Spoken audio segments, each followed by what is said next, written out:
Welcome to the Reloading Podcast here on the Firearms Radio Network, presented by Patriot Patch Company and Camerado.com. Well, hello, everyone. How are we all doing tonight? Good. Doing pretty good.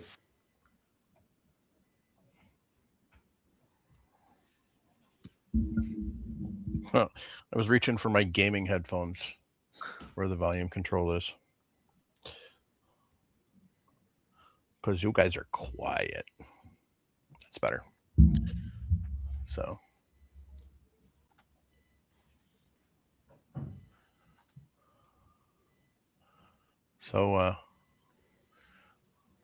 What's everybody been up to? Go ahead. Just working around the house, and that's about it. What'd you get? What'd you buy Saturday or Sunday? What did I buy Sunday? Your stuff for that. Oh, just bought some more stuff to start working on my vault room and get it done. That's about it. Holding your toys hostage. Yeah.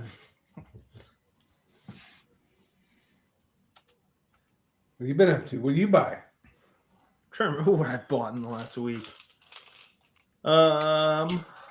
So rifle I bought while I was in Texas ships out tomorrow. So it'll be good to get that in hand. Oh, you did buy something else on Saturday. What? All the books. Oh, yeah. Saturday we went to a gun show here locally. Didn't get anything at the gun show, but I went to a local shop that's relatively close to the show. And they on one of their counters they had probably a stack of 30 or 40 books. And we're like, okay. We asked, they were wanting to sell them. So we go through, we picked up 10 books. I think so. About 10 books. Paid only $50 for the whole stack. And we probably have $1,000 worth of value in all of them. Nice. One book alone's like $400. And they were books we've been looking for. So that was good. What books? First one is called The Black Rifle. It's the history of the early M60. I can go get them. Go get them. Yeah, they're right in the other room. Yeah, let's show them off. Yeah. While he's doing that, I have a set of dies coming from our friend Joel. Okay. They were a special order set they made years ago, and they found a set laying around, so he's getting those sent over. That, and then on one of the Facebook groups I'm on, a gentleman is sending me a bayonet that's worth $350-$400 for nothing. Sending it for free. So that's cool. That was good. Got a promotion at work yesterday, so that was good. So job security. Then bidding on a few guns. That's about it. So, yeah, we're going to start his vault here before long. We got the rubber flooring. We had a good deal at Menards. Here we go. Nice. Pull out that side thing. All right. So, first one, not a huge book. It's more of like a little thing you can take to gun shows. But it's the M1 Grand serial numbers and data sheet. So this basically is anything. Say you want to see who made your trigger guard, who made your firing pin, all that parts. It's got all the little heat cage codes, heat stamp codes, all that on here. So you can really date down to pretty much every part on your M1 Grand with this book. So that's good. That's about that's about a $30 book. It's got a sticker on the back, but it went. They were selling it for 10 at one time, but they just want to get rid of stuff. Next one, it's the 58 and 50 caliber rifles and carbines of Springfield Armory. So this covers all your 1863s. Well, actually, let's post that because this is 1865. Your trapdoor. Yeah, basically your trapdoor, Allen conversions, stuff like that. I think that's about a $40 book. This is one I picked. I kind of got. It's all your ordnance codes, proof marks, all your stamps that you would see on the stocks, barrels, receivers. I think I looked. That's about a $40 book. Mainly European. But yeah, mainly European, which I deal with more than he does. We got 2 of these. I took one home already for me, but these are what we consider the Bible of this gentleman here that wrote these books, called J.C. Harrison. This one's on 03 Springfields. It's kind of the same thing as that first one, but it's on every part of the 03 Springfield. Like, you can date. He's got pictures of every single different part. These books get very underestimated because they are spiral bound books. So a lot of people overlook them. You get a little. Yeah. All the little photos of the guns. So does it have the Pedersen in there? Yes. Yep. So I can send you that. We can send you a photo of that one. If you want that picture, Mike, I can send you that. These books, like I said, these books are very underestimated. He died, I think, 5-6 years ago, and these books just are going up in value. Those are what, $300? Well, no, this one's $100. So we got 2 of these, so that's $200. But we've also got that same book for. I got that one for U.S. service pistols. We have it for 1917. We got like all but 1 or 2 of his books. This was the other one we were missing. The M1 carbine. It's the same thing. All the different styles, variations from all the different manufacturers. Would have the same thing as far as all the different barrel stampings, stuff like that. This one's a $350, I think I saw online. This one, we didn't buy it for the technical knowledge in it. This book's been proven misleading on a lot of its information. But the reason why I bought this one is the quality of the photos. Tons of photos on all different models of Mausers. So this one's good. And for identification. Yep, that's one thing we look for. Like, if we're searching an online auction, we're not sure, or it's a mislabeled Mauser or something. These books are always good to have because we can always, if my phone AI doesn't pick up on it, we can always go to these books really to help narrow down. That's about a $60 book. This one is another one. You don't hear a lot about this book. At least I haven't. This one just also got the good photos. More history on different rifles. This one covers more than just Mauser. So like this one's got your Dutch Mannlichers on this page, these pages right now. So that one, like this is about a $40 book. But the reason I caught this, I caught it from that view right there, the black rifle. And we bought my dad the second version, or the volume 2 of this book. Chris Bartucci's book. Chris Bartucci, who runs this YouTube channel Small Arms Solution, who worked for Colt for years, is your go-to on Colts, M16, M16A2, the whole lineage. His books post 80s. It picks up like the A2, the A2, the A2, and later all the way 3 and 4. This one is the predecessor, so this is all your early M16 variants. So this has got all your. Let's see if I can find a page. The photos. So like here, got your early Armalite AR-15, Colt AR-15, all the history on it. Your XM177. So like here's your pre-production M16. It talks about that. Eugene Stoner signing his first contract. Actually, that's not Eugene Stoner. That's General LeMay, probably. I think, yeah, probably General LeMay. Different types of the bullets they designed for them. But all the variations, when they talk about how they change the powders, that's in here. All the different muzzle devices that you would have seen that they prototyped. But this book is, I think, a $400 book. It's been out of print for a long time. But we look at anything from this collector's grade publications. If you can get them for a good price, they're really worth the pickup. The authors that did all these books really put the time and money. Like this one I want down here, the FAL book, is about a $700 book when you find it. They make them on M1 carbine, backbone of the Wehrmacht, which is your K98. We've got that one. Which we have, M14, all sorts of. But like, yeah, this one, I think we figured we're about $1,000 in value for $50. They just wanted and get rid of them and clear out some space. So that was kind of I let Dad do the. He was over there talking about that. I'm like, I'm looking at guns. I'm like, and I heard say, the guy's like, oh, make us an offer. He's like, $50. I'm like, oh my gosh, they're probably not going to take that. He's like, yep. Like, oh my goodness, I couldn't believe it with knowing some of the values of these. I had to pay tax too. Well, big under $60. Yeah, under $60 for $1,000 in value. Kind of hard to beat. So, but that was a big score for sure.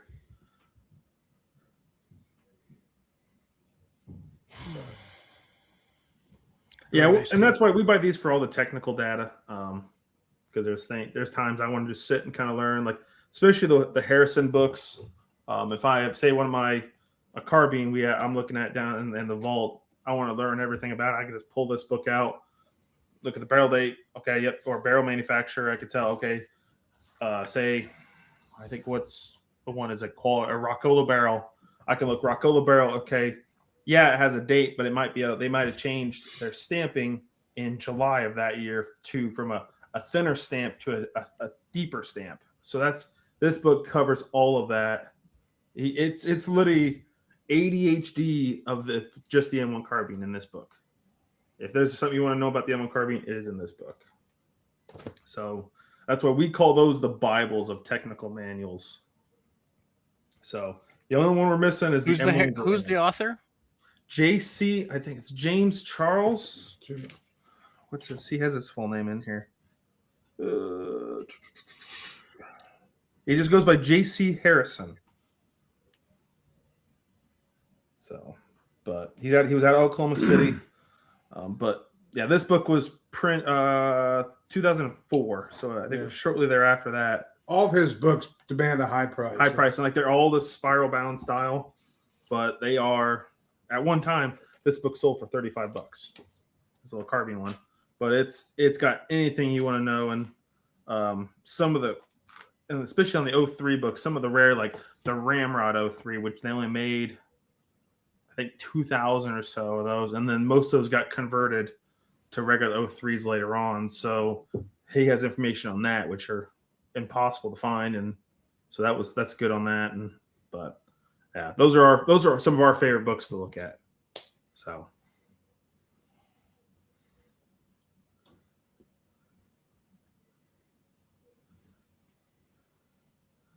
that was our big purchase. That was and then I got the gun, and I'm hopefully bidding on a few this weekend. So good luck. Well, one of them is basically the predecessor. Same model, but just different caliber of what's coming that I bought in Texas. If I can get that, would be nice. And then potentially going to an auction up out of town Saturday, because there's a couple of rifles we're looking at that are at a good price right now. We'll look at them on Friday and make that determination if I'm going up there or not, because it's about an hour and a half drive. So,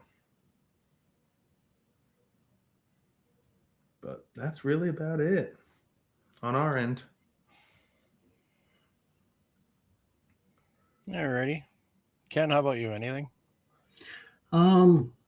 So getting ready to do some loading for the Steel Challenge season here. I'll be loading up probably at least 2,000 rounds, if not more, of 9mm ammo. Ordered first half of the season worth of 22 ammo. So I'll be getting ready for that.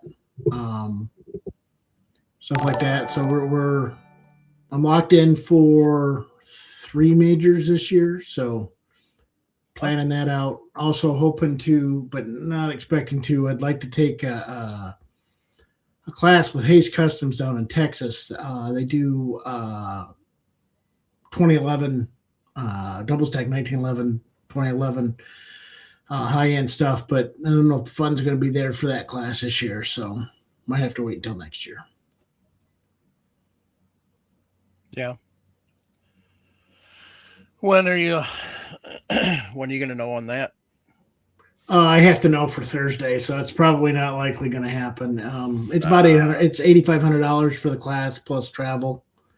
So, but you get a, $6,000,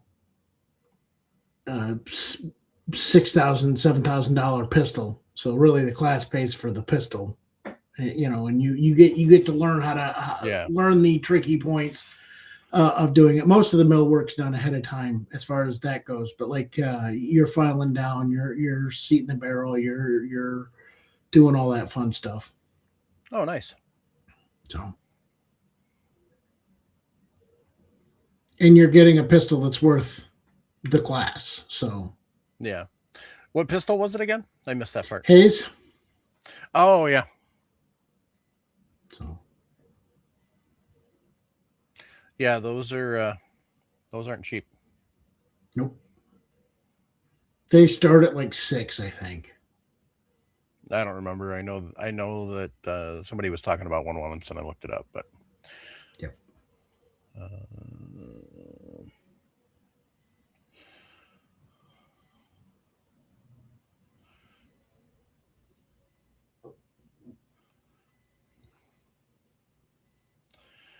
I really didn't do much,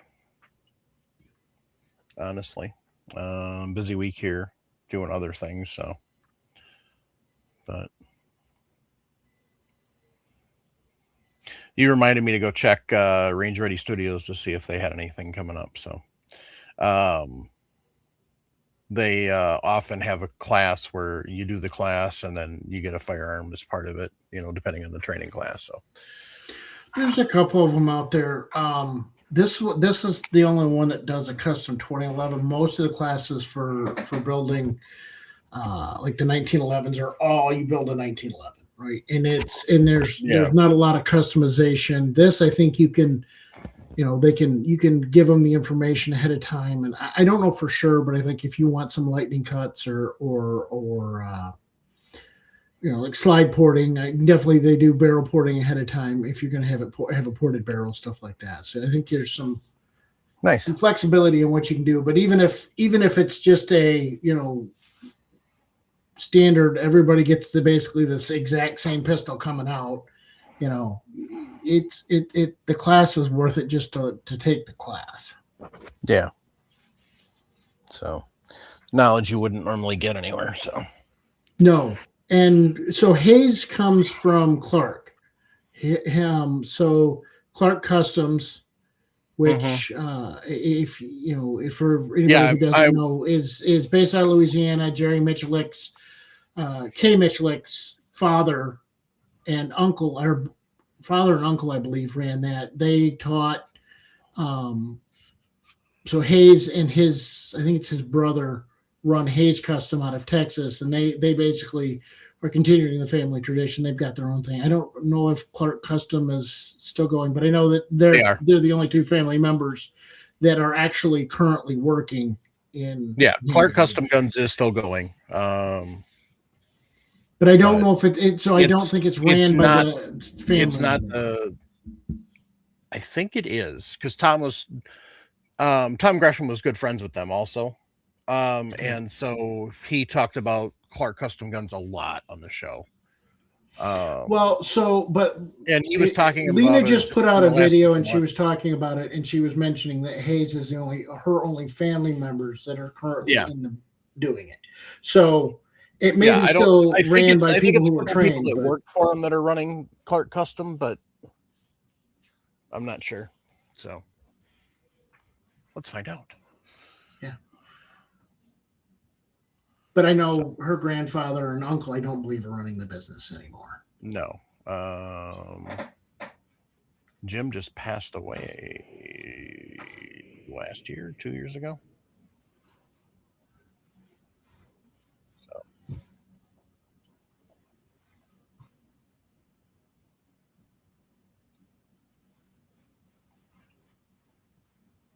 But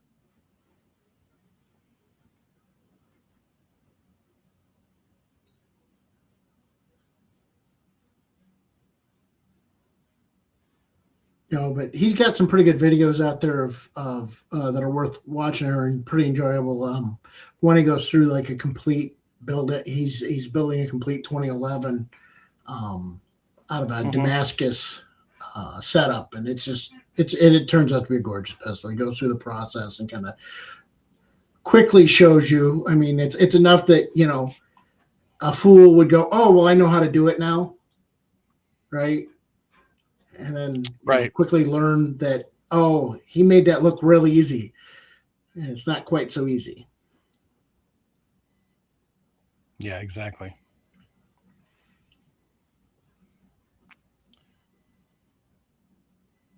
Dun, dun, dun. Anyway, that's enough of that. So we have a question in the chat from the Gun Guy Tennessee. What are some things to know when reloading 300 Blackout Subsonic 220 grain ammo?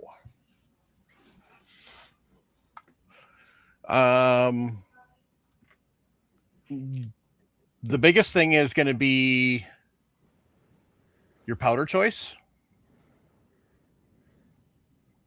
I mean, that's going to be kind of the biggest thing is the powder choice.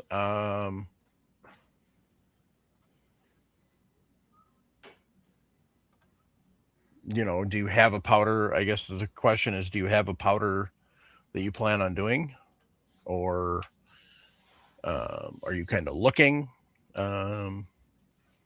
Obviously, the second thing is going to be consistency, case length, seating depth, your primer choice, that type of thing.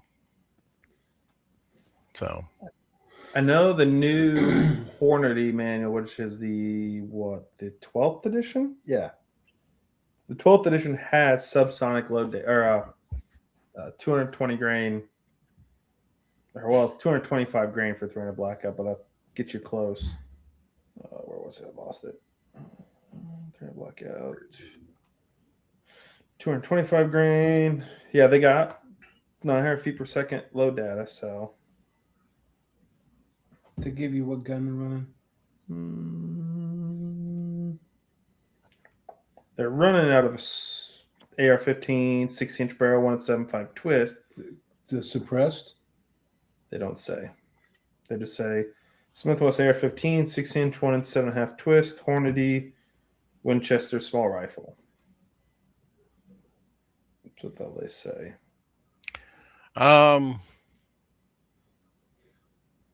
Well, I think as I'm on Hodgdon's.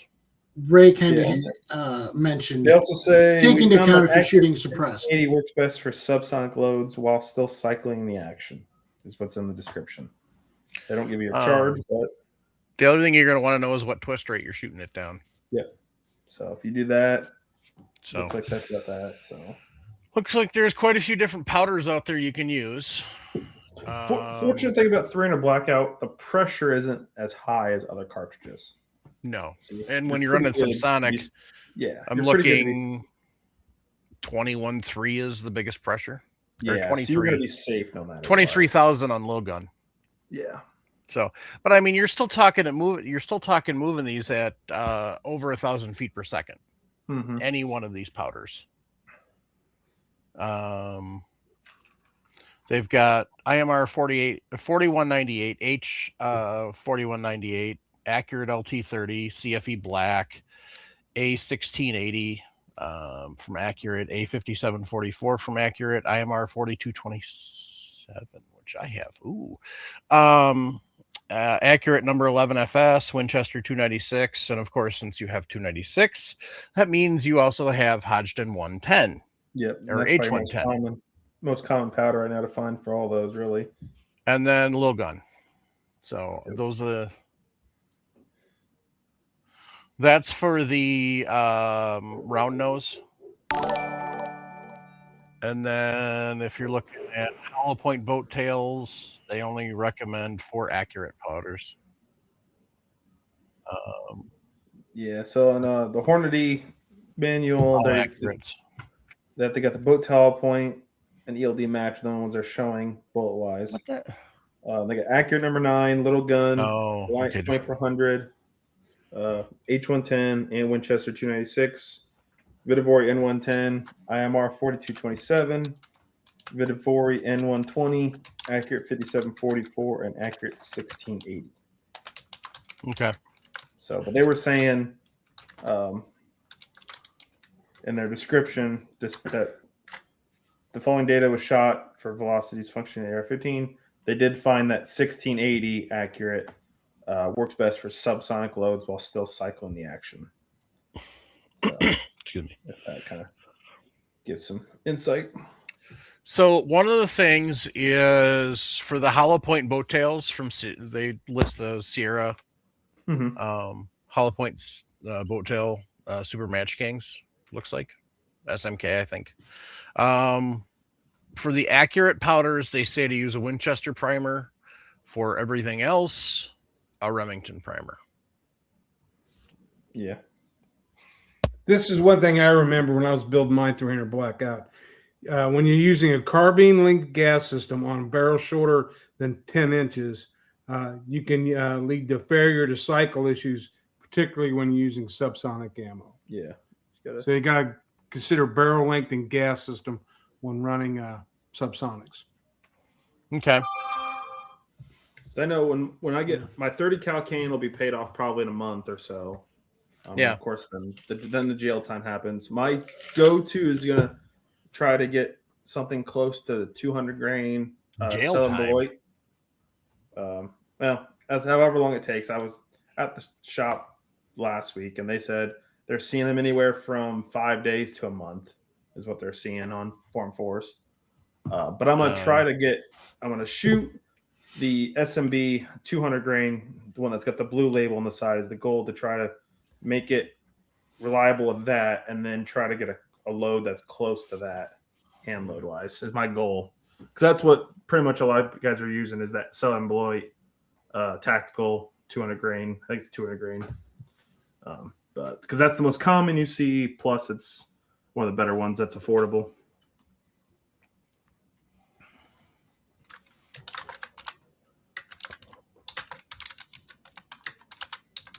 So I think I can get, let's see, I can get 200 grain. I can get how many of these? I can get it down to 65 cents a round. Loaded? Mm-hmm. 500 of them for $332 for subsonic. That's pretty cheap for 300 blackout, especially subsonic. That's 100 of them. $85. You're 85 cents. Yeah, that's the more you go, the better the deal. Of course.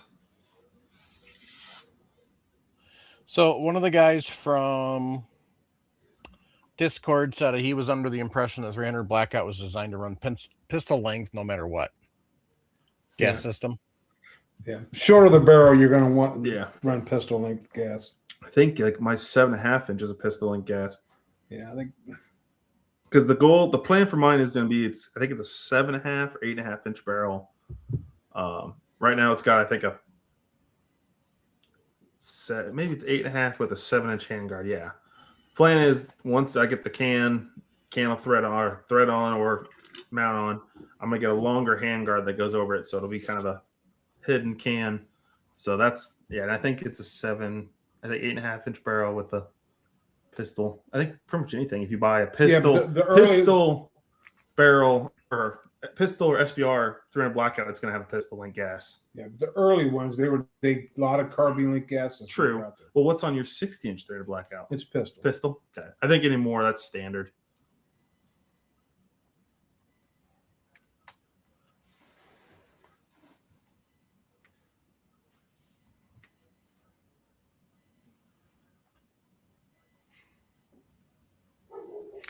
Ooh, Vitivori redid. They've got shot shell load data now too. Yeah, I saw that. We were at Shields, our big box store, Saturday, and I think we're really starting to see powder and primers settle, because we were seeing primers for right around 60 to 65 1,000, and powder we were anywhere from 45 to 70, depending on the powder brand. Yeah. So I'm thinking that's going to be right as of right now. That'll be our new normal, I think. Hopefully we drop a little more, but when that time comes. Shooter's World was still the cheapest powder. Yeah, you should have bought a couple pounds of that tack rifle. Yeah.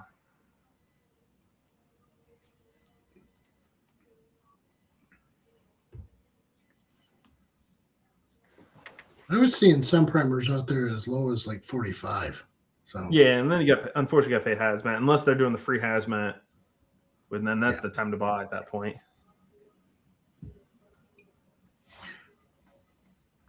No, I I was think surprised because last time I bought primers, I was planning on buying some of the generic for pistol, and when I looked at them, the CCIs were cheaper than the generics. And the guy that at the local store, I asked him, I says, "Why are CCIs so much cheaper than generics are right now?" He's like, "Well, it's because I ordered those a while back, and that's what I had to pay for them." He says, "I'm going to end up selling them at a loss just to be able to move them off the shelves yeah. because everything came down so much." I think we're starting to see pretty much everything besides your super. Like I don't even know if I don't think 50 BMG primers are in stock anywhere that I've looked. I don't look at them that often. But then some of your oddball powders still might be out of stock. But I think pretty much everything is in stock, which is good. Yeah. We're starting to see it back to normal a little bit. Which I look at though, because we were what, $35 1,000 pre-COVID, Yeah. 30 to Yeah. 35. So it's So the Gun Guy Tennessee, does that answer your question? what's that? 50%? Something.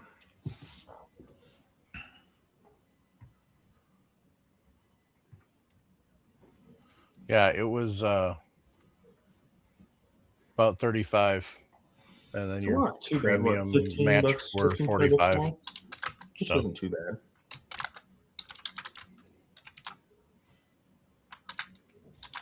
They get that war over with. Things aren't going to come down. No.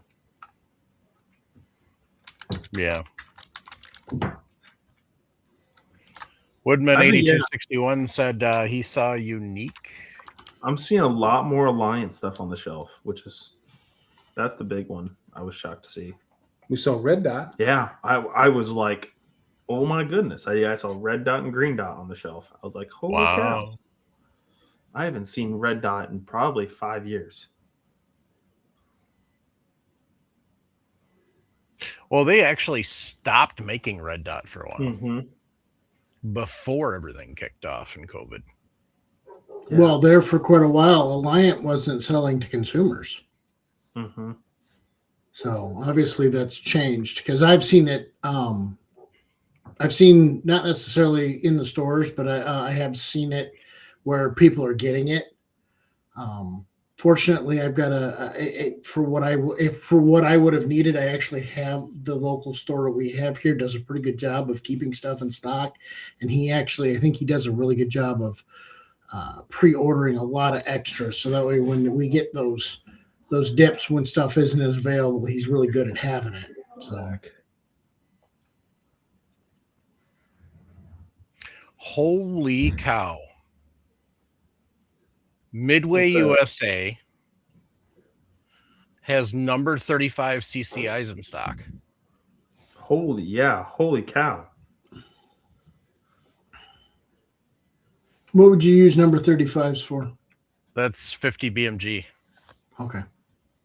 But box of 500 is $467.99. Yeah, I knew they were about, 94 cents a piece. What's the primers you used for cartridges? There's a reason why most of the long range shooters use Shy-Tech stuff. There's a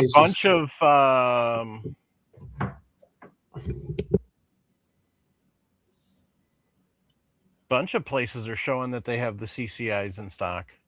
Brownells, Midway, Mid-South. Then there's some Ginex out there, but I don't know if I think it's literally pronounced generic. Yeah, it is. Okay. It's not spelt that way, but I think that's how it's supposed to be pronounced. Well, they are generic, so anyway. But there's a place listed called Republic Ammunition. It seems to have good ratings on AmmoSeek, but they're 52 cents a pop. So that's pretty amazing. So, but they're odd counts, 136 count or 544 count. So that's weird.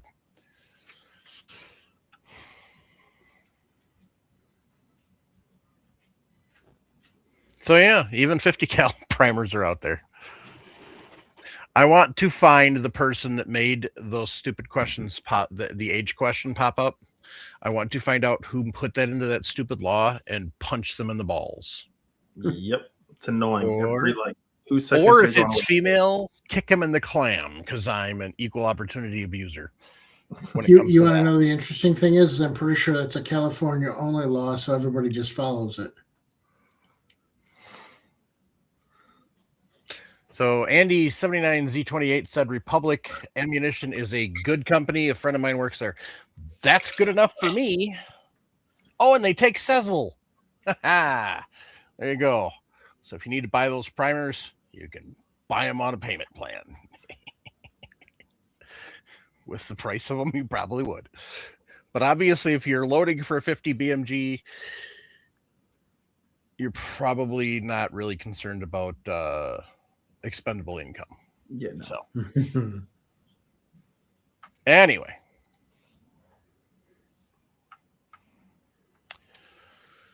So the topic for the evening, shoving back the shoulder. Who here actually pushes back the shoulder on their bottleneck cases? All of you who do, raise your hand. I don't truly know. So pushing the shoulder back is different than just regular resizing. Yeah. Dang it, Andy, you're supposed to let us know about crap like that. Come on. Andy, you should join the Discord. I know Powder Valley today only is doing free hazmat 150 and over. Yeah. They're basically doing that every week now. Well, yeah, I'm sure they're trying to get incoming cash flow to help rebuild the warehouse. They did. I did see a Facebook post a while back on that though. They're so glad to see the people come. They're supporting them. So that's Yeah. big. People are really supporting them. Oh, I don't think Galaxy we- Buds Pro 4. Who cares? I don't think we do push our shoulder back on our stuff really because we shoot surplus. Yeah. And usually the chamber on those are pretty open. So we really don't have to worry about the issue as far as the neck. That's from what I've thought of. Now, are you seeing? So the question I would have then is obviously with the military stuff, you need to accept more ammo. So you're like you said, you're not going to have tighter chamber tolerances. Mhm. Most things I run, I do, but one of the two reasons obviously is chamber fit, and then the second reason generally considered for bumping your shoulder is going to be precision, right? Mhm. So you get a more consistent stuff like that. So you're not necessarily seeing a loss in precision with what you're doing without bumping. No, like for instance, on our Argentine Mausers, we just standard full length size, and we're even using cast bullets, and we're getting groups Yeah, but that are super well. we're testing the case in a case gauge. True. So I guess I don't know if that's really it's not bumping the shoulder though back. yeah. But to measure how much we're bumping back, Yeah, I couldn't tell you. I could. Yeah. Oh, so you don't know for sure. So you're not checking it with like a shoulder bump. No. No. We just Okay. standard full So length. you may be size. setting it back. You're not aware of the. True. Correct. Yeah. True. You're not intentionally doing it. Yeah. Correct. Yeah. Well, the only reason, I mean, when I set my shoulder bump, I bump 2000s, right? And that seems to be the standard, and then, my goal is to essentially get uniformed case from case to case. And as long as you're getting that and you're getting consistent, if you're consistently in the process getting a chamberable round, you don't really have to bump the shoulder specifically. Right. Yeah. And it could be something like, for instance, with lead dies. When you set up a set of lead dies, they say turn the extra quarter turn. Is that something that could be helping with shoulder? It's so hard to say. If they determine something with definitely. that extra quarter, it could be something with that. Yeah, absolutely. And that's one thing is that they design it where, okay, that is bumping it just enough back to where it's going to pretty much seat in most chambers for that cartridge. Well, that's where I'd love to see, like, have you guys measure before and after I can. your size just to see if you're bumping the shoulder, right? Yep. I'm guessing you probably are some, Yeah. Right. but probably you're just not minimal, specifically bumping to bump, right? Yeah. I mean, You're and not are you guys going intention- back to Sammy spec, right? Because you don't. I mean, that's a lot of guys. A lot of guys thought you have to go to Sammy spec. You have to go move it to the book, right? Where you might be bumping the shoulder 3-4 thousandths or more to get it to Sammy, which now you're overworking the brass in the long run because you're getting the initial firing, you get case expand, and you bring it back to that original size, and it keeps doing that. And so, if you're doing that much, you're going to wear the case out faster. And I could see like on calibers like 303 Brit, 7.7 Jap, some of these guns that are known for the chambers wearing out faster, especially like 303. 303 Brit's a big one. I guarantee you, when we're sizing it from firing back, where we're resizing, I guarantee you it's bumping that shoulder back quite a bit because, especially if I have a chamber that is shot out, it's going to really push it back down. That's why on mine 303. Yes, we batch My load. neck size because that too. Each batch is for a particular rifle Yes, because of that. Yeah, there's like guns like 303 Brits we do. There's a couple other ones I thought. That's the worst one. That's the big one. I do it on my 6.5 Jap because I have my Arisakas and then I have what's called a Type I rifle, which was made by the Italians for the Japanese. Two completely different chambers. My Type 38 is worn, super worn. It's already getting case head separation. After a fresh piece of brass is already separating. But on my Type I, it's a perfect chamber almost, and it's fine. So I really neck size on those, and I have batch brass for those because I don't want to take my Type 38 brass, put it in my Type I, and it's not even going to fit potentially. So we really batch brass on some certain cartridges for sure. But to measure how much we're pushing back, I don't think it's I couldn't tell. Yeah, I couldn't either. I got the tools to do it. I just never measured. Yeah. Yeah, it's one of those things that you may be doing it, you just don't realize it because you've got it set. Yeah, like Paul says, 2000s, it's so minimal you probably don't notice it, and we're not going to notice it over the long term. Not in the military chamber, no. Yeah, no. Now Ken and his, Yeah, I mean, my custom chamber, 7 saw. I mean, I might be able to reload it twice without bumping it, but I guarantee you that third, if you didn't bump the shoulder the third time, I'd be I'd be bumping it with the bolt. Yeah. The only military gun I probably can notice a difference is my number 4 Mark 1T sniper, because those got sent to Holland for rework. So that's the only gun I might be able to see a difference. In accuracy? Probably, yeah. If I were to, that's the only gun I can think of theoretically, a military rifle that I have that I could see it, because those, like I said, those did go to Holland. They had chamber work done to them. Of course, all the mounting done. They had more work done to the inlay of the stock. That's the only one gun I could see a difference being made up on. I'm bumping the shoulder, but I'm not going to buy extra tools just to bump the shoulder back on that, where I don't shoot that gun enough as it is. Yeah. Well, I mean, the only thing you can do it with just a regular Hornady bullet comparator. Right. Yeah. So, I mean, just the one that hooks onto the calipers, or the Frankfurt Arsenal one for that matter. So, yeah. Yeah, we Any got bullet, that. We just any shoulder. So, I think. Wow. Yeah. So we now have a measurement for the proverbial. Well, I knew that human hair was only about 8 thou. I knew that. That's nuts. I knew that a long time. Yeah, I didn't know it was 8 thous, but that's okay. But now you have. Is there a difference between where the hair is located and the? I don't think so. Now do you understand where I was going, Nick? Yeah, true. I don't Yeah. know if mine's 8,000. No, my hair Well, probably I'm is. thinking, it's like, is there a difference between the beard, the face, and the Everywhere head, else, the yeah. beard, and other? I mean, I'm pretty sure my arm hair is thinner than the hair on my head.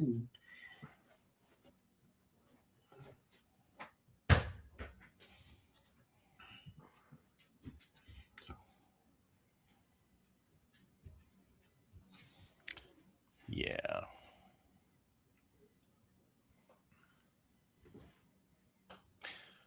Oops. I forgot to put in standard.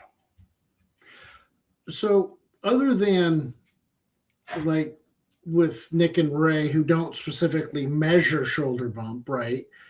Is there a reason not to shoulder bump?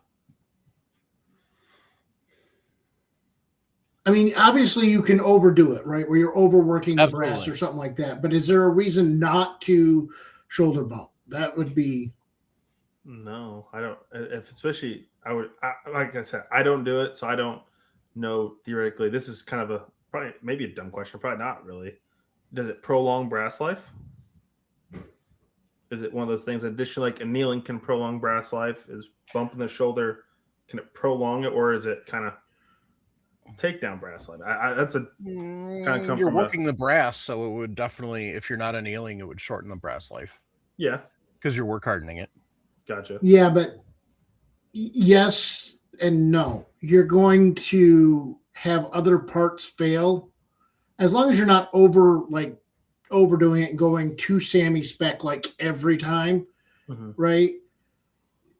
And even then, your primer pockets are going to wear out. You're gonna see it fail in other locations before you see the neck fail. Gotcha. Most likely. Well, it's like with you, that one batch of brass. I remember you always were doing testing on. You were always full length sizing, of course, annealing. But Yeah. would you get to 25 reloads? 1, 2, 2, 3. Yeah, I think you were getting at 25, 30 But reloads. we don't want, yeah. No, of course we don't load it hot, but that's still for a batch of brass, pretty dang good. I do know one rifle I probably should measure. Which one's that? Bump back is on that Conveyor 98. Oh yeah, That Yugo that's been rebarreled. That they're always tight chain bringing. That Sold? Yugo one. Oh, your K98. And it cams over hard on the Yeah. bolt, so I probably do need to push. There might be a that. couple. Like we have so many. We don't shoot some in long periods of time. There might be some that we might need to Should because we do get a little bit of cam over, and that could be a time where are we forming brass.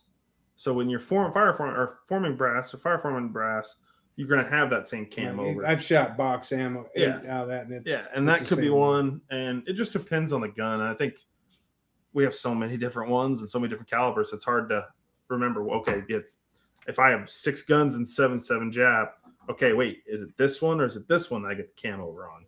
It's hard to remember. And so, but yeah, and the one that I might have to look at doing it is my 577 Martini because that's got that really defined shoulder. Mhm. So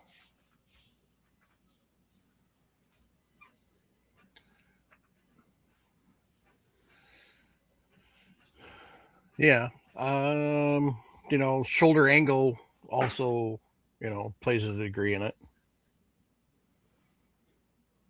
So, I mean, yeah, just like Paul just said in the chat, unless you're neck sizing, you're moving the shoulder. It's just you're not measuring it. So, Right. you're not specifically measuring to see how far you're moving it back. Because, so a basic setup is you're going to do your die setup basic to normal, whatever specs are.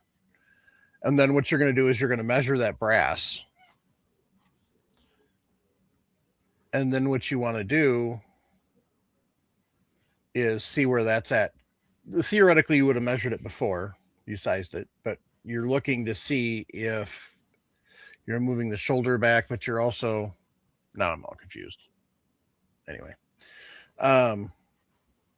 measure it before, measure it after. and see what the distance is from the shoulder to the rim. You may be moving it back a certain amount specifically. If not, then what you do is then you can actually adjust your die to move it, push it back even further. So, well, and I would think, would say that you're probably more important to minimize your bump over pushing it back. So a lot of times, like what you would want to make sure you're not pushing it back more than you need to, because that would be more important than doing it. Because really what your goal is to, your shoulder bump is about providing consistency, right? So you want your case to be consistent from bullet to bullet to bullet, right? But you also need it to chamber correctly. So that's where, but you don't want to, if you're overworking it, you're overworking it. And the more you're moving the brass, the more you're likely to, hey, because every time it expands, the brass doesn't expand uniformly. So you may exaggerate, especially if you're going for ultra high precision, right? So you want a shoulder bump as little as possible as far as that goes, because you just, the less you move it, the better off you are. exactly.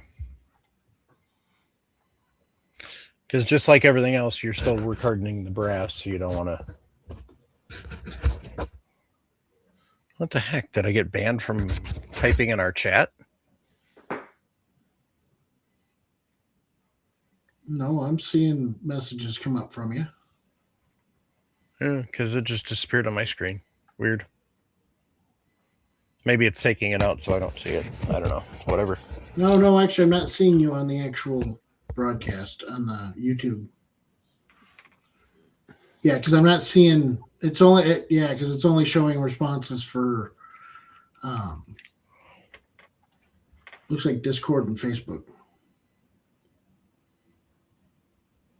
Interesting. That's weird. Maybe YouTube didn't like the C word. But normally YouTube wouldn't do it. It'd be like somebody in the actual chat would have to do it. I would have to do it. Well, yeah, you would have to do it, or a moderator, which is you're the only one. Yeah, so weird. Yeah, so No, yeah, he can't actually send a message. Huh? I don't think you're sending it to YouTube, Mike. I was. I'm sending Except it for to if you actually look through the stream chat that we've got YouTube, here. Facebook, and Twitch. And this one is specifically to YouTube.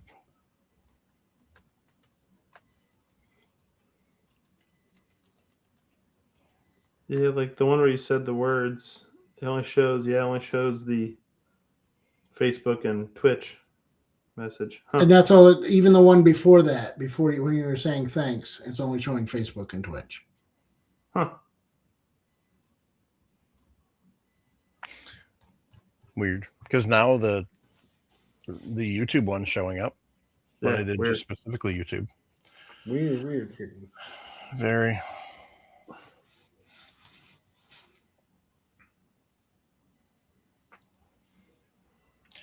Anyway,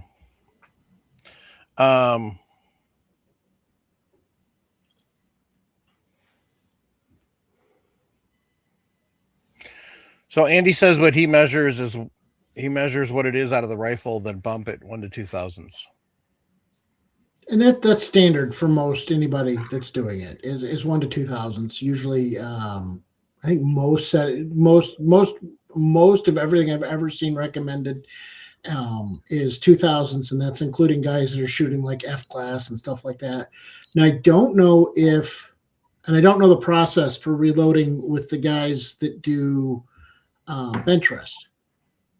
But those guys, I mean, obviously they're reloading on the fly at the range. I don't even know if they're sizing the die, if they're even doing a size. They might be. I don't know. Are you sure? When they're reloading? Yeah, they're resizing. Yeah. Okay. Well, I'll have to go. They do a bench rest where the guys actually set their presses up and everything here at my club here locally. I'm going to. A lot of times they're not weighing their powder charge, they're doing it by volume. Yeah. Yeah. A lot of times what you'll get is they'll actually make a custom Kind out of of the black powder things where they just a case. So Yeah, those guys definitely do things so it differently. is showing than- up in YouTube. Some. The one comment did get taken down.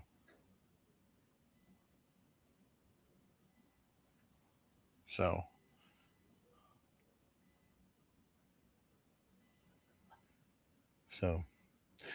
Andy says he doesn't shoot cast or jacketed lead bullets. He shoots cast zinc. So,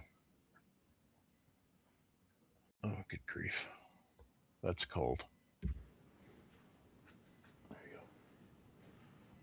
So I found a comment online from Ultimate Reloader. He said a standard full-length recycling die generally designed to provide 1 to 2 thousandths of shoulder bump setback.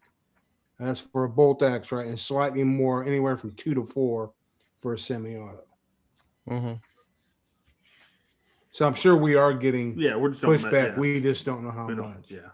Yeah, I mean, just for the fact of resizing it, you're Yeah. pushing back the shoulder. It's just you're not We'll seeing have to how, measure it. you're not seeing how much you're not doing it with intent. You're just Correct. doing it to resize.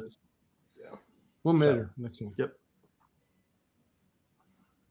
Yeah, I don't know. I've never tried to resize without shoulder bump, so without measuring the shoulder bump. So Mm-hmm. So When I you, did my you do when I you measure each time, or you just go, your die is set at a certain amount. so I will measure like the first 10, and then depending on how much I'm reloading, like if I'm only doing like 50 rounds, I probably won't measure again. But if I'm doing like 100 or something like that, I'll check it. I'll spot check to make sure I'm there within the standard, just to make sure that nothing's moved. But then again, it also depends on what I'm loading for too. Like if I'm loading my 6 arc, I'm not as worried about being as right. But if I'm loading my dasher or my 7 saw, then yeah, I'm measuring that, doing spot checks every probably 25 or 30. Just grab one, make sure that nothing's moved. Because the 7 saw I built to shoot F-class nationals specifically, and was that point I'm trying to get everything as consistently as I possibly can, right? See, the type of But- reloading you and I do, accuracy's not The our only thing. one, like I said, if I were to truly do it, would be like my number 4 Mark 1T or my Marine 1 sniper, or Marine 1 Sniper or A4s. Those would be the only one we would want to do it to Consistent. really try to push precision on, or would be our sniper rifles. Yeah. That's really where Mhm. we'd only really do it.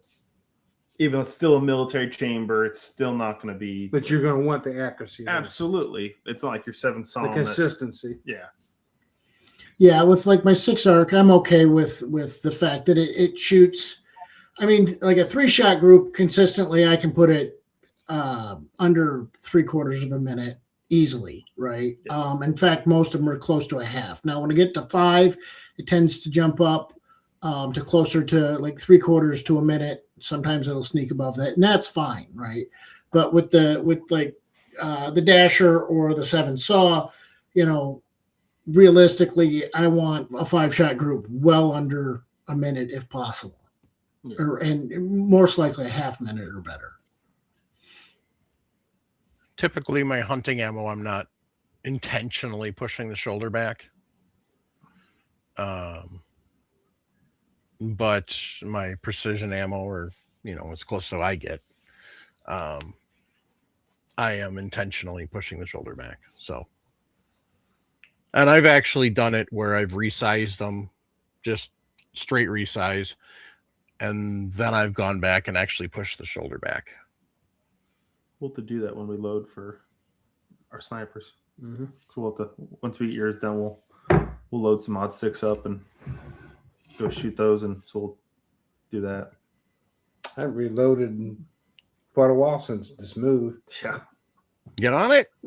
Well, so I know from what I've seen, most of the guys that are going for ultra precision, they're not testing shoulder bump for accuracy as long as it's consistent, right? They're more worried about neck tension Right. and primer depth and powder throw and bullet seating depth. That's really where they're spending their time, testing. Okay, what exactly am I seating this at to get the most accurate? What's the best charge for the most accuracy? What's the best? What am I? Am I? And they're usually using a mandrel at that point and not to set their neck tension. And they'll actually go out and they will test different mandrel sizes to see, okay, which one's more consistently accurate for me. Yeah.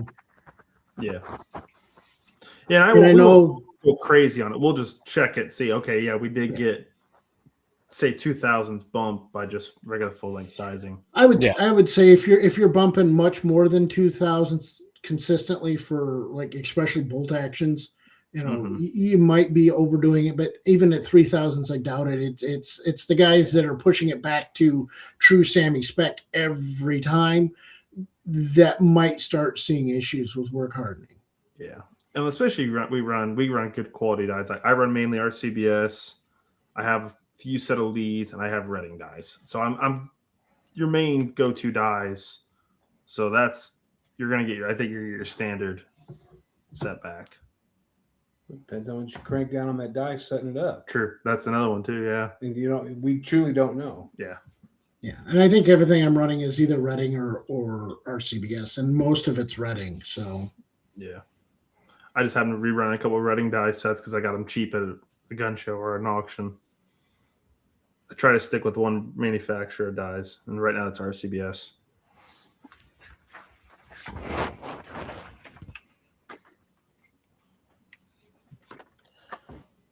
Well, my 7 saw, I didn't have a lot of choice in what dies because it's one of those at that point it's a Wildcat and it's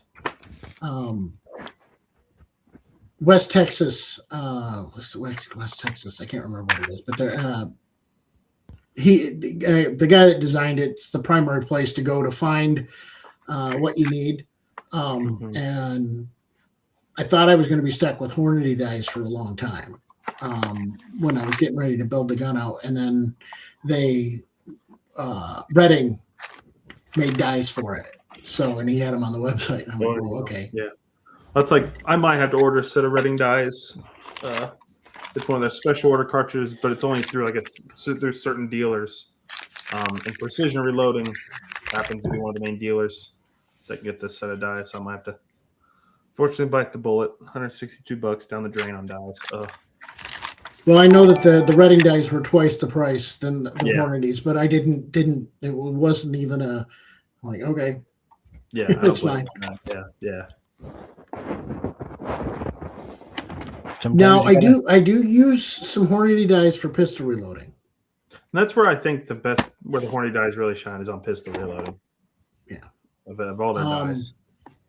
So I use my single stage press. I'll use my Hornady dies, or if I'll have and then I use Lee for my progressive, or not Lee, Lyman for my progressive. But the Hornady dies, the thing I like about those is if I run my progressive, and I've got one of the Armanoff 100 round locks for checking the chamber, and if I have one of those that's real close to not quite passing, I'll go run it real quick through my Hornady die, and 75% of the time it'll drop right in just fine. It'll finish it off, right? So maybe the press didn't quite get down that last little bit at the bottom, or whatever. So this is a 308 Winchester body die. As you can see, it doesn't really do anything for the neck. It's designed specifically for resizing the body. So that's a common thing to use for pushing the shoulder back. I knew I had line one of dies I would love to see RCBS start making again is the forming, like case conversion forming dies. Just the little short ones. I was for one of the calibers I have to maybe start loading. RCBS made forming dies at one time for it, and I'm like, that would be nice to see them start making those again. Not much. Well, I had the demand. first ever I sold it, but I had the first ever 6 arc body die because I had made a mistake and loaded ammo. And so I used the body die to bump that shoulder back without touching the neck so I could do it with the bullet in. Don't recommend doing that. No. Because you're There's no need sizing to it. But anymore with 6 arc being so common out there and Yeah. brass available pretty much anywhere. well, I had messed up and I just didn't want to have to pull. I had a large lot. I didn't want to have to pull all the bullets. Yeah, I don't blame you. Didn't work too well, did it? Oh no, it worked fine. Everything chambered just fine after I hit it with the body die. Oh, that's good.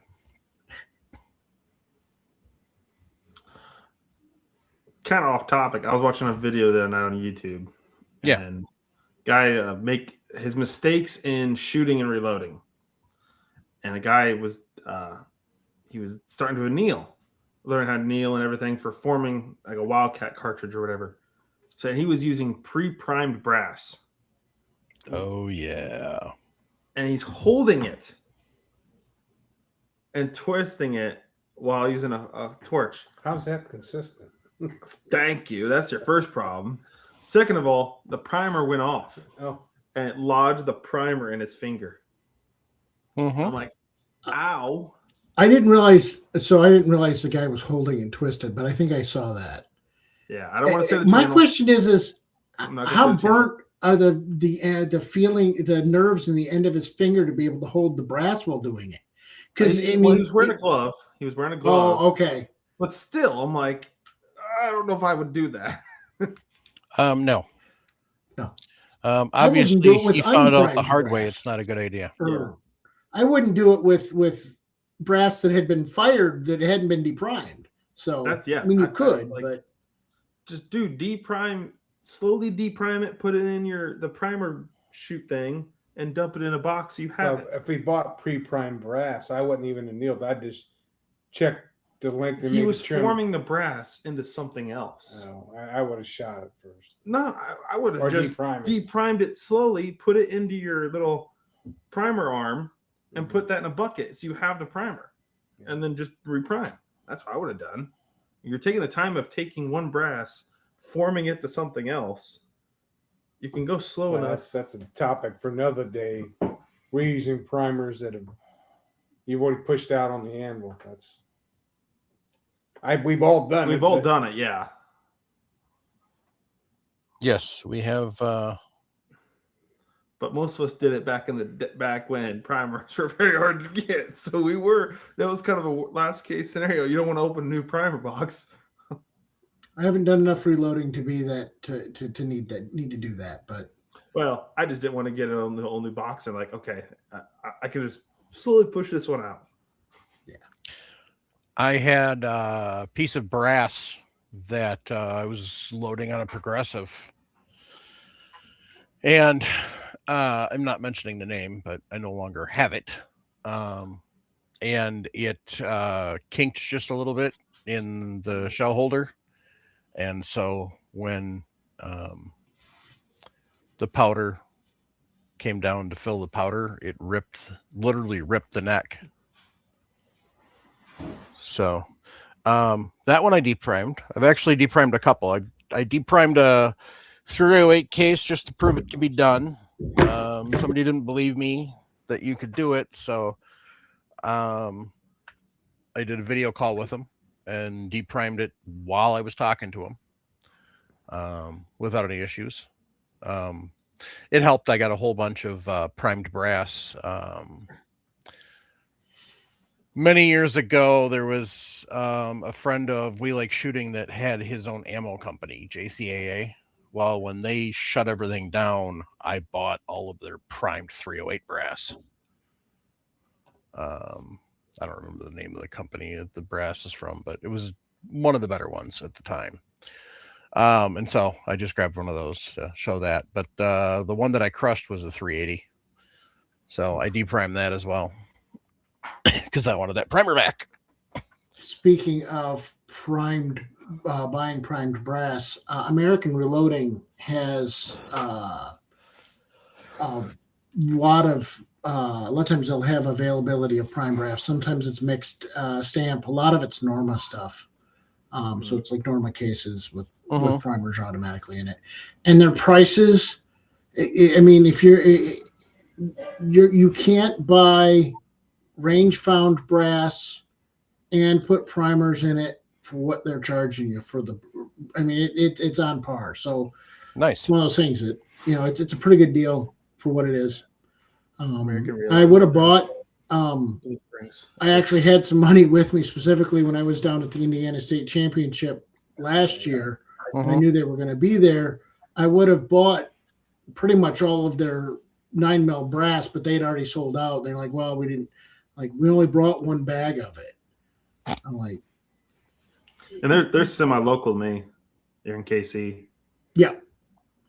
So they're just on the far east I Missouri side. routinely shoot with Lance Bratchert Sr. And Junior, but Senior is the head of their Steel Challenge. He's their captain for their Steel Challenge team. He's out of Indiana, but I think he does their social media stuff or something. I don't remember exactly what he does, but Nice. Yeah, usually get to shoot with them when I go down to Illinois. Bullets. Yeah, they got good price on pull down bullets. I was looking at, I think, 5,000, 223, 55 grain. I think it's like $74 or something crazy stupid deal. Lincoln. I think it was like Go Bullets or Shop, projectiles, rifle projectiles. So Sage, I would say that I do it before. Yeah, so 1,000 for $75. So I deprime my brass and Not then I terrible. anneal it. Then I do all my other stuff.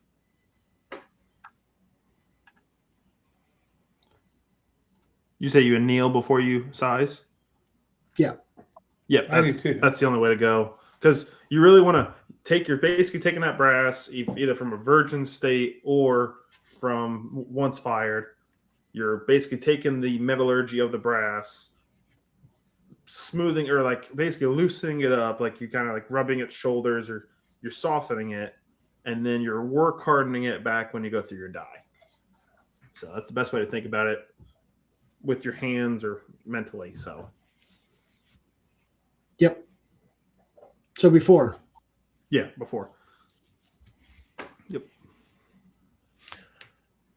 And Plus so the other advantage. annealing is a good thing. If but it's one of those things that it doesn't have. It's one of those that doesn't. You don't have to anneal. I know a lot of guys that that do a lot of reloading and they never anneal. A lot of times, annealing really extends the life of the brass. But if you're okay with 5, 6, 7, 8, where you're not really pushing the life of the brass, you don't necessarily need to anneal. If you're doing a lot of shooting and finding brass or getting brass cheaply, and you really need to extend the life of your brass, then you're going to want to anneal. But if you're not doing that, it's a good process, but it's not required. Yeah, so I look at it whenever I buy a batch of brass on an auction or something cheap enough. I'd never know how many firings are on that brass, or if it might look like it might have been annealed. But is that a factory anneal? Was it annealed once before this brass was picked up? I always freshly anneal it, then resize, which then basically starts its life back over again. Not necessarily. Well, no, not 100%. You're right, but it's a good thing to get into if you are buying used brass, like you said. Or find range brass or something like that. It would be good to have. Yeah. But if you're buying, like if you go out and you buy, like right now, if I were to load my 32 Winchester Special, right? I don't shoot it enough to justify reloading. and I don't need it that level of accuracy, so I just buy ammo. But if I were going to do that, I'm forced to go, and I mean, I suppose I could resize from 30-30 potentially, but I would just the level of work that would require to resize when I can just go out and buy 50 cases of 32 Winchester Special. I'm probably never going to anneal it because I'm never going to shoot that ammo enough. If I were to reload it, to shoot that ammo enough that there's really going to be any benefit. Because like if I buy 50 cases, that's going to be, I may load the initial to test, and I may never make it in my lifetime through all 50 cases where I reload them, right? Because it's not something I shoot that much. It's not something I'm using. But even if I did, so I get through that 50, I could probably run through that 50 4 or 5 times, and you're not going to notice any benefit or deficit by not annealing it. Yeah. Yeah, annealing even comes in handy, like in the milsurp side, when you have to form brass out of something else. Mhm. It Right, really yeah, comes in well. handy. Like, for instance, there's one cartridge I'm going to have to eventually start loading. It's called 6.5 Dutch. I have to take 303 British, size it down in 4 different reloading dies to slowly incrementally take it from a 303 or 311 down to a 6.5, because you really don't want to go all the way down. You're just putting more pressure or tension on that neck / mouth of the case. So what I'll do is I'll anneal it, maybe do 2 sizings, anneal it again, and then 2 sizings, or I can go anneal, size, anneal, size, anneal, size. It's just I got to take that time. So that annealing really helps on forming brass. Is really where that. When comes you do in your handy. martini, that's That's the only way to really successfully push right. that shoulder all the way down that case. So in the surplus reloading community, annealing is your best friend. So it is. Well, I reloaded for 20 plus years and never annealed. Annealing really just got big in the last, I would say, 5-10 years. It was around before that, but I think more people really saw the benefits of it. Well, I see less split necks. Yep. I get better neck tension. Yep. I mean, there's a lot more advantages, but I did a test. I bought 100 rounds of PMC factory ammo, shot those 100 rounds. I went about 20 reloadings before they were really totally junk. But there again, I wasn't reloading them hot. But just a standard. Were you annealing 20 still though? No, 20 reloadings.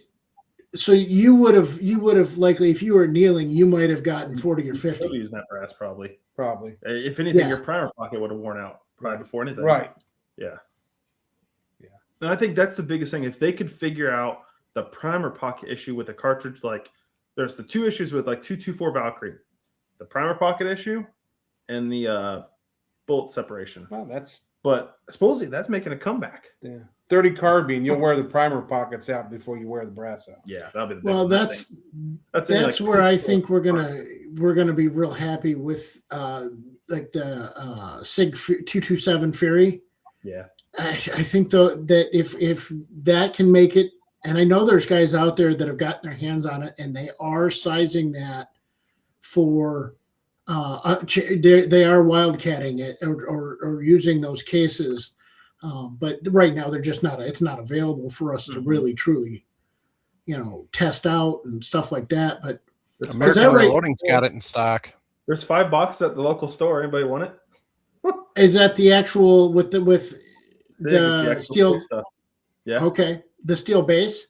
Yeah, and I think it's Okay, not because bad.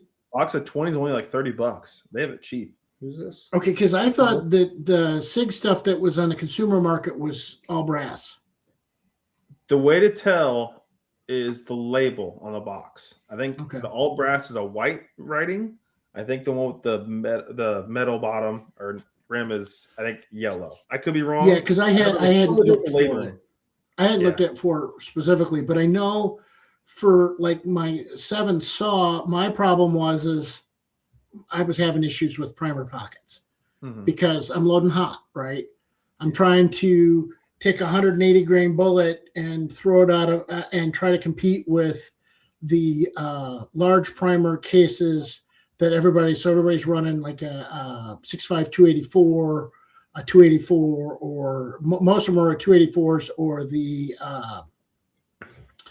6.5 PRCW, which is essentially a 284 with a 6.5 PRCW case, right? They've opened the neck up to get that. So I was trying to compete with that a little bit, and it just, without having to go to a large primer, because at that point I couldn't even find large primers, and I'm just now getting into it, right? And so I was trying to do that, and now large primers are a little bit easier to find, but at that time I couldn't find them. Were you running large rifle Magnum or just regular large rifle? My 7 Saw is a small primer. That's right. It's a 308 case. Yeah, I did read on those. Yeah, I forgot about that. I'm thinking something different. Yep. So, I mean, I was trying to compete with, and I just wasn't getting it. I was having primer pocket issues and blowing out primers a little too much to try to get to where I needed to be. So I'm going to move when I get back into it, which I haven't done in a while. I'm going to move to, what's the name of the company? But it's Monolithic Bullets. So I'm going to move to Cutting Edge Bullets. I can show bullets, right, Mike? Yes. Okay. You can show anything. I just don't. We may get kicked off YouTube, but not that I care. It's not that big a deal. So these are the 168 grain. I'm going to try pushing those. So I'm going to go a little bit lighter in a bullet, but with the monolithic, and see what I can do with those. Part of it is because you get that little bit of with the monolithic bullets. You don't need to tip your bullets. If you're going to a big match, they're tipping their bullets. They're doing all that. They're doing everything they can to pick up that extra step, right? So I'm going to try those, see what I can get out of those, see how I can get them to perform, and I'll take them up to Wednesday. I'll take a day off work and on a Wednesday morning go up to the local club where they've got 1,000-yard range and see what I can do with them. Say hi to Larry when you see him. He's usually there. Larry. There's a few Larrys up there. The Larry that works at or used to work at Bass Pro Cabela's. Oh, okay. I know who you're talking about. Yeah. He used to work at Gander before, but so. By the way, if anybody's looking for 277 Fury, the actual hybrid cases, American Reloading has primed cases. Yeah. 100 count for $89.99 right now. Interesting. I need to go over their shop and swing in there. It's just such a far drive from where I'm at. So it's literally I'm going from the far west side of the metro all the way over to the far east side of the metro. It's like, oh my goodness, that's such a long drive. Hour and 40 minutes. Yeah. It's a long drive one way. Hour and 40 minutes, I can be in Chicago. I know. That's how big our metro is around here. That's what's crazy. Now I will say that I am probably averaging, 90 mile an hour the whole way to do that, but it's about 2 hours. It's rifle powder. It's about 2 hours to what most people consider Chicago, except for the people that live in downtown Chicago, and they say that's not Chicago. It's the suburbs. I say anything above I-80 is Chicago. Especially growing up in Downstate, Illinois. Anything above I-80, that's Chicago. Chicago, Rockford Metroplex. Yeah. I-39, I-80. Chicago. That's all Chicago. That's all Chicago. I don't Pretty care. much. So yeah, I wouldn't coming from north of, I wouldn't consider Rockford Chicago, but I can understand where you get there. Yeah. Everybody's like, "Oh, you're from Illinois? Oh, so you're from Chicago?" I'm like, no, I grew up in cornfields.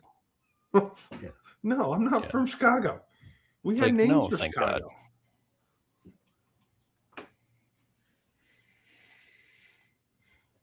God. Indubitably. Yeah, you're welcome, Sarge Solutions. If you have any more questions, just shoot them out. So Yeah. we're always reloadingpodcast@gmail.com. and if you need help with anything, join the Discord. There's a lot of super knowledgeable people on there. I'm on there. Mike's on there. Ken's on there. My dad's not. He's not crazy tech savvy. I'm on. Well, you are. You just don't get on there. Got better things to do in life. Well, and Paul Nelson's on there sometimes, although he's Yeah, not Paul's hasn't on been as there. active. Yeah, we got all Yeah. sorts of other people on there, but we can pretty much answer anything. There's, I think, between everybody on there, there's got to be 400 or 500 years worth of experience on there.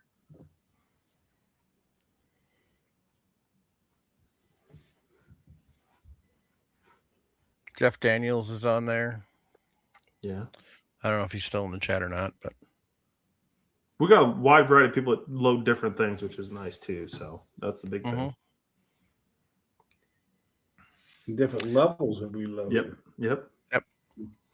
That's the big thing. from reloaders to hand loaders to precision hand loaders. So To guys that have it stuck so far up their butt they can't move without measuring something. Well, that's like the cartridge I am going to have to start loading for this new rifle that's coming this week. Hasn't been produced since 1946. I don't even think loaddad.com has data for it. I can't even find a case spec for it. I have to go off what other people have done. I'll probably end up casting the chamber. That's what I do. So I know it's 8x52. That's all I know. I know it's a 323 diameter bullet, 52 millimeters long. I know So safe your chamber and start measuring. Yep.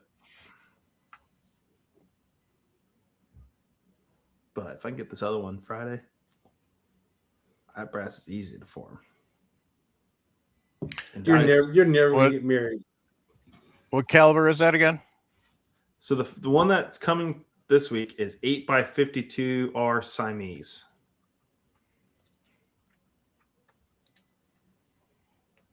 He might be able to get married. He just can't afford kids and be able to do what he does now. True.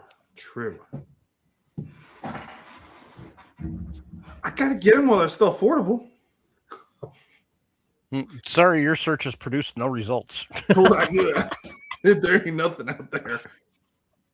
Guys are taking I 8x56 Mannlicher and forming it down. Is that in the cartridge conversion book? Yes, it is, but it tells you to use 4570, but you got to turn the rim, and I don't want to turn the rim. With 8x56, you don't turn the rim. Right. So I try to find the easiest ways out there. I've searched probably 40 forums, but when I only paid $100 out of pocket for the gun, I'm not complaining. Nope. So, but yeah, so that is what's known as the Type 45-66. I'm bidding on what's called the Type 45 on an auction this week that ends on Friday night, and it's in the predecessor cartridge known as 8x50 Siamese, which is very similar like the 8x50 Mannlicher. That one's the brass is easier to form because that's the set of dies that's coming from Joel at RCVS. They actually made a special run of those at one time. So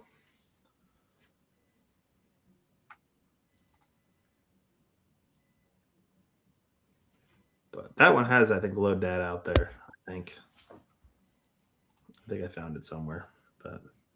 But it's an 8mm projectile. I guarantee I can use my standard cast bullet load charge. That should be fine. Even if I want to shoot full metal jacket bullets, I could probably use my standard. If I figure out case capacity, I probably am fine. It's a Mauser action, so yeah, it's a Conveyor 98 action, so it should be fine. Nice.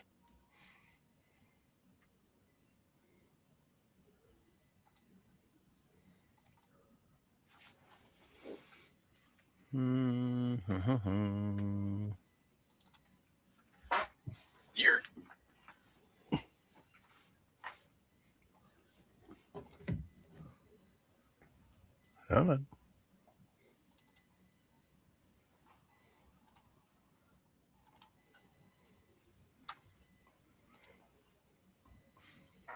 There we go.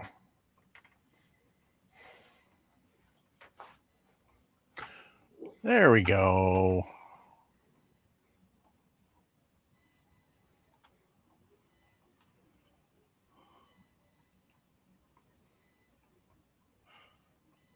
Rifle.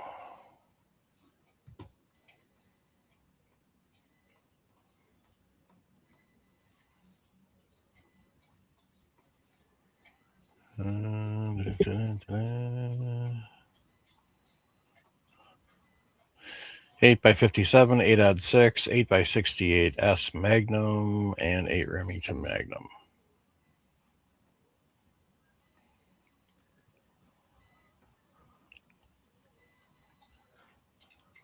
Nope. I'm going through some older manuals that I have.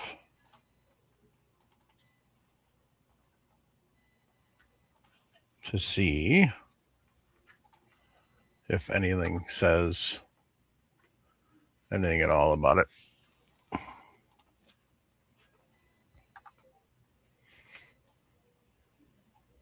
But unfortunately, it's not letting me open it directly, so I got to download it first. Anyway. I was telling my dad I was kind of muted. You know, I'm ended up doing for that 8x52 Siamese. Buffalo Arms has converted brass cases from 4570 that I'm going to order 5 or 6 just to get case measurements off of. Whenever I do start loading it, it gives me that starting point when I form brass out of other stuff, more readily available. There you and not go. have to turn the neck down, turn the thickness down. It just gives me more of a spec to go off of. I'm not spinning an arm and a leg on $2 piece of brass to You load. kind of get a small tabletop. I know we do. We need to get something. But just we. You would want one. You would use Yeah, it I too. know. You would use it too. What are you talking about getting? We need like one of those little tabletop lathes where we can chuck a piece of brass in there to turn the rim down. Ah. We were going to come up with something for a drill press. We just haven't been able to design the right thing yet for it. Because we've seen online on like Temu and some of these other things where they are like little mini like vice or mill jaws that you can put something small into. We've thought about buying one of those. What's that? Eric from Iraq. He did. He uses one of those more of a jeweler lathe, but they're like $700. Yeah. So then but if you got to buy the motor, then you got to buy the tool head. You got to buy each part almost individual. I looked that company up at one time, but really we could buy from like Home Depot. The Win? Is that brand? Mm-hmm. You can get their little 8x12-inch lathe. I think it's like $700. So, and for what we're going to need it for, Harbor Freight War. Yeah, the Harbor Freight one would work too. As little as I would use it.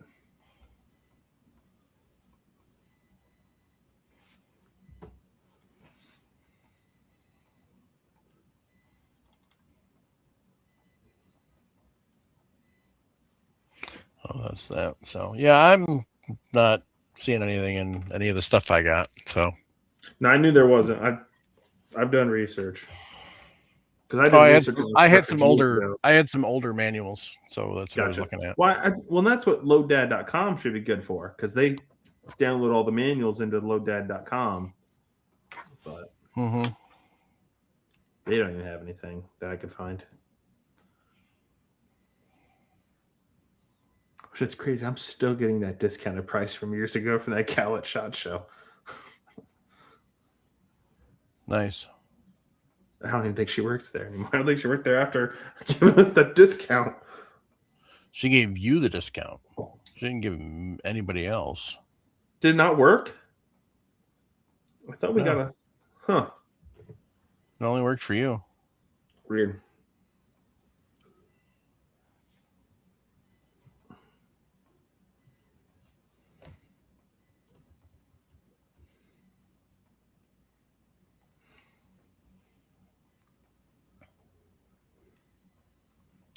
Holy cow. Oh, let's see here. Yeah, I'm not having any luck here, so. Why did that open? I don't want to see that. Oh, those are ads. Never mind.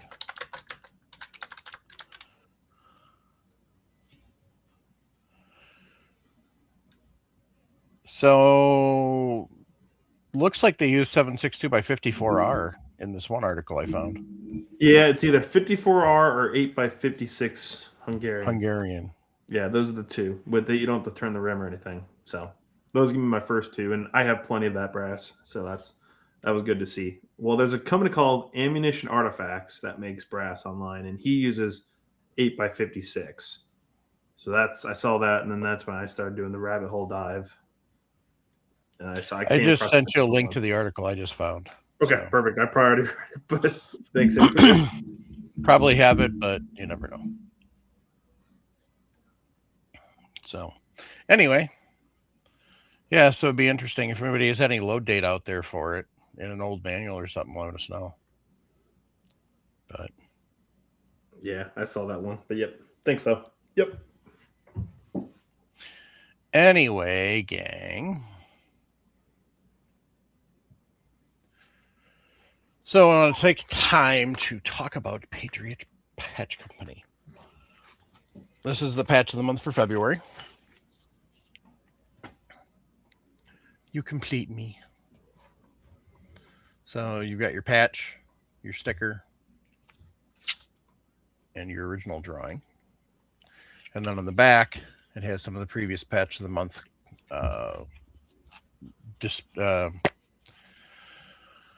artwork.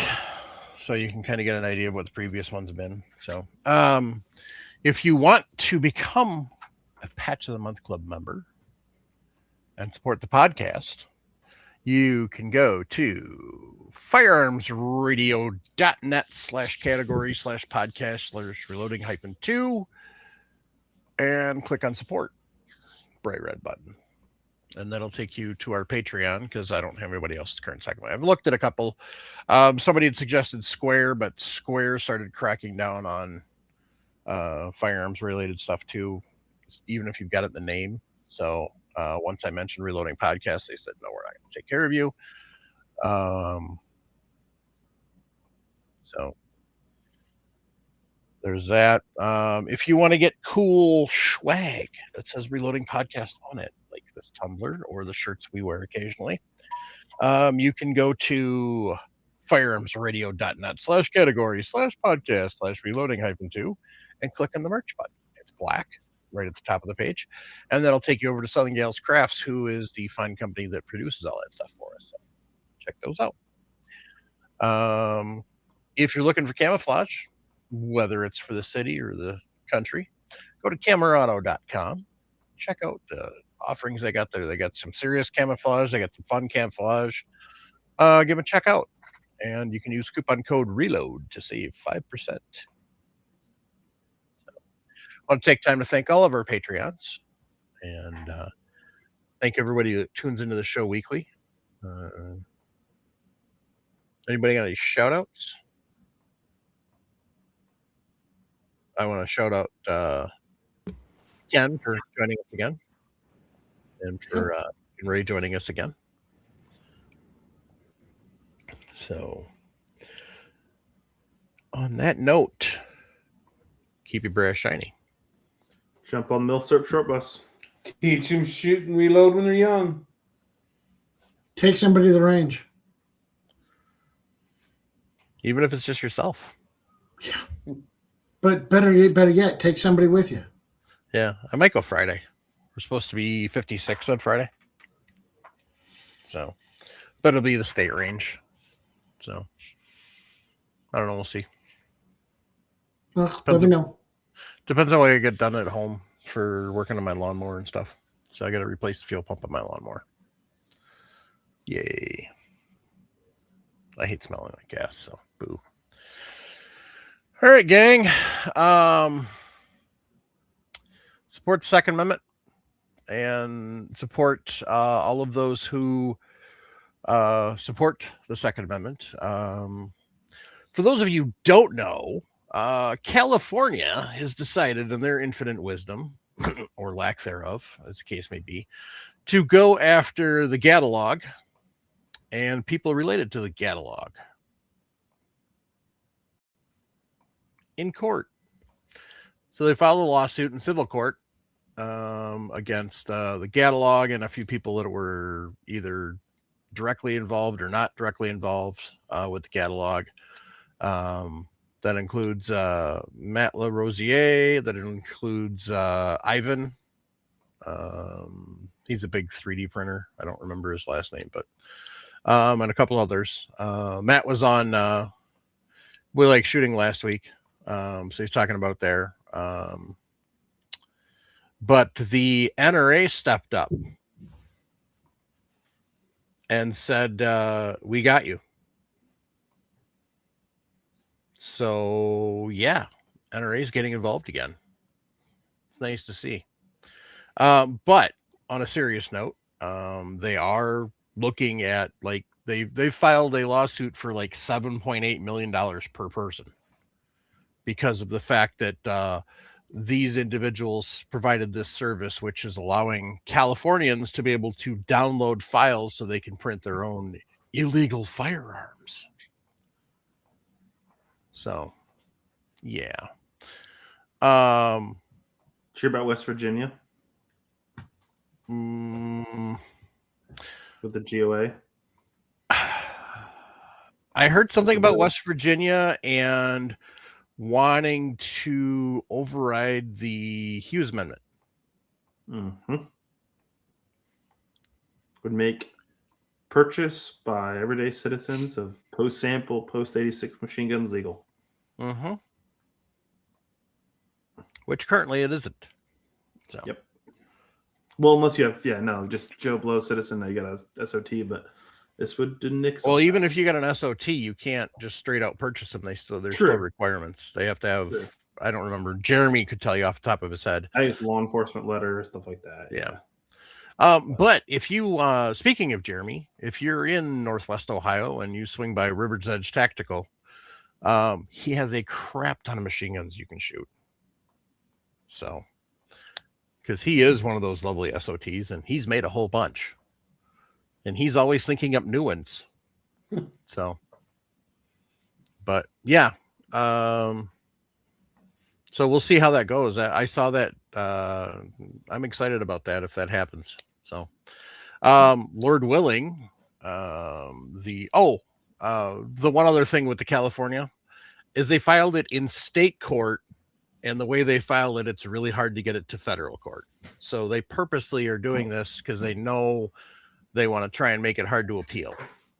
So, Matt's one of the thoughts that's being kicked around is they are trying to get those three to appear in California so that they can, once they're inside California, then they can arrest them and charge them criminally, because they can't right now legally because they're not in the state of California. They're all in Florida.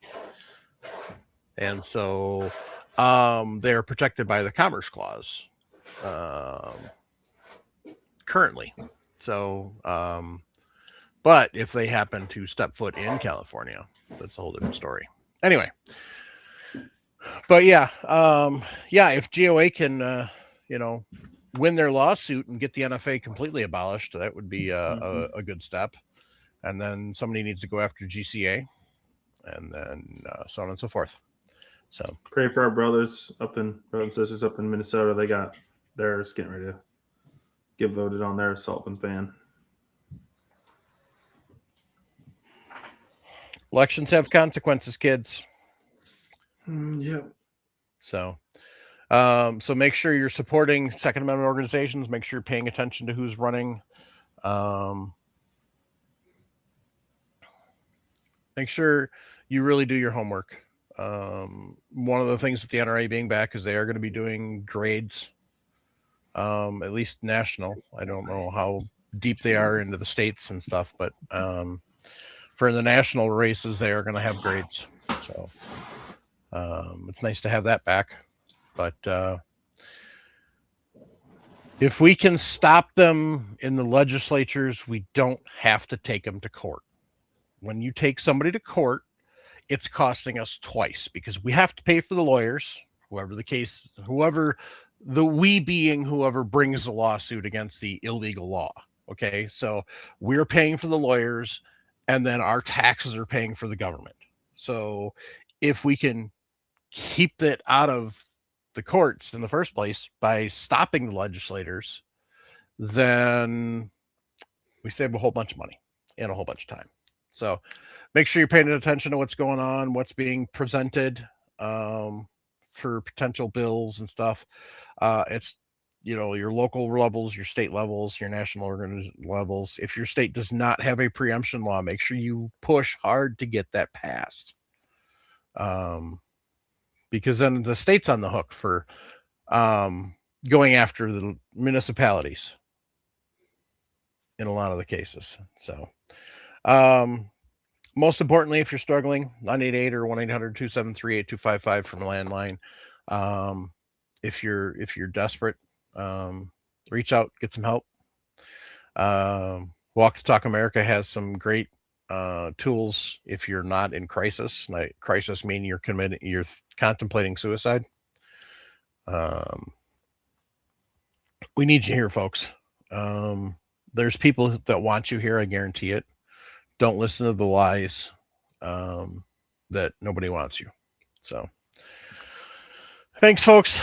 Have a good night. Night, y'all.